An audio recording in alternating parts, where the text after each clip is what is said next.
1986년 9월 27일 미국 텍사스 랜커스터에 사는 에이미는 어제부터 연락되지 않던 부하 직원 도나의 집에 잠시 들렀습니다.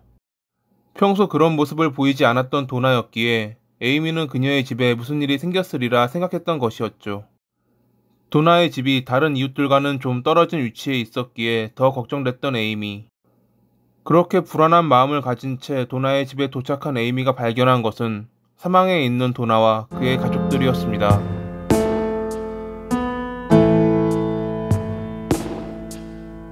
여동생 로라는 앞마당에, 도나와 그녀의 아버지인 델퍼는 뒷방 침대에 누워 사망한 채 발견됐습니다. 경찰은 집안 욕실 세면대에서 수건에 쌓여있는 도끼를 발견했는데 피해자들의 상처로 보아 범행에 사용된 흉기가 분명해 보였습니다. 특별히 누군가 방안을 뒤진 흔적이나 물건이 없어진 흔적은 보이지 않았습니다. 도나는 이웃들과 떨어져 살았기에 왕래는 그리 잦지 않았지만 원한을 살만한 사람도 아니었습니다. 그건 로라와 델퍼도 마찬가지였죠. 누가 그들을 어떠한 이유로 살해한 것일까? 현장을 조사하던 경찰은 도나의 일기를 통해 그들이 8일 전부터 데이비드라는 남성과 함께 살았다는 것을 알아낼 수 있었습니다. 1986년 9월 19일, 일을 마치고 집으로 돌아오던 도나는 도로에서 히치하이크를 하는 남성을 발견했습니다. 남성에게 어디로 가냐고 물어보자 그녀를 잠시 바라보던 남성은 갈 곳이 없어서라며 고개를 숙였습니다. 그런 남성이 안 돼 보였던 도나는 집에 수리할 것이 있는데 마침 일손이 필요하다며 그에게 자신의 집으로 가자는 권유를 했습니다. 자신을 데이비드라고 밝힌 남성은 자신이 힘쓰는 일은 자신 있다며 도나의 차에 올라탔습니다. 작업하는 동안 도나는 데이비드에게 담배와 와인, 숙식을 제공했고 그 역시 이에 만족하며 며칠을 그녀의 집에 머물렀죠. 처음 데이비드는 도나가 내어준 방을 사용하려 했지만 그녀의 집에서 나는 악취 때문에 차에서 잠을 청했습니다. 수리를 하면서도 그는 지속적으로 자신의 코를 괴롭히는 악취 때문에 괴로워했고 결국 9월 27일에 그 근원지를 찾기 위해 집 주변을 돌아다녔습니다. 그런 그가 발견한 것은 집 뒷마당에 있는 볼록한 언덕. 마치 무덤 같았던 그 언덕은 데이비드를 두렵게 만들었습니다. 그는 도나가 히치하이커들을 유인한 뒤 금품을 빼앗고 뒷마당에 묻었을지도 모른다는 생각에 두려워하기 시작한 것입니다.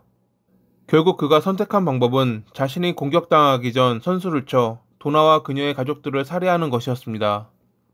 여기서 한 가지 짚고 넘어가야 할 것은 데이비드가 보았던 언덕은 그냥 보통의 언덕이었습니다.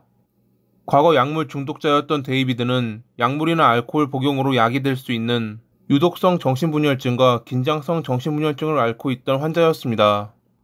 즉 그는 그저 아무것도 아닌 언덕을 보고 혼자 망상하며 범행을 저지른 것이라는 거죠. 범행을 저지르고 도주한 데이비드는 1986년 10월 24일에 오스틴에서 체포됐습니다. 체포 당시 그는 무덤 이야기를 하며 자신이 위협당했다. 실은 로라와 자신이 사랑하는 사이인데 도나와 델퍼가 이를 방해했다는 등 말도 안 되는 주장을 펼쳤습니다. 재판에서도 그는 자신이 악마에게 홀렸다는 말을 했지만 재판부는 피고의 관계를 뒷받침할 증거가 없다며 그의 말을 믿지 않았습니다. 항소를 거듭하며 재판이 이어지던 중 데이비드는 자신의 또 다른 범행을 자백하기 시작합니다. 1978년에 캘리포니아주 샌버나디노의 주유소에서 한 명을 살해했고 1983년에 자신이 살던 지역 트레일러 공원에서 또 한 명을 살해했다고 말이죠. 그가 자백한 내용과 당시 현장에 있던 범인만이 알 수 있는 내용이 정확히 일치하자 검찰은 그에게 사형을 구형했고 판사는 1987년 2월 10일에 사형을 선고했습니다. 데이비드의 자백으로 인해 1983년에 일어난 사건으로 사형 선고를 받고 수감 중이던 어니스트라는 남성은 17년 만에 무죄로 풀려났습니다. 이로 인해 어니스트는 42만 9천 달러의 보상금을 비롯해 매달 9,965달러의 연금을 받는다고 합니다. 1999년 12월 6일 그의 형이 집행되기 이틀 전 그는 처방약 과다 복용으로 갤버스턴에 있는 병원 중환자실에 입원했는데 그의 형 집행은 연기되지 않았습니다. 결국 12월 8일에 갤버스턴에서 헌츠빌까지 수송기를 통해 옮겨진 뒤 예정대로 형을 집행당했던 데이비드. 그는 마지막에 자신의 범행에 대해 미안하다며 피해자들에게 사과하고 싶다는 말을 했다고 합니다.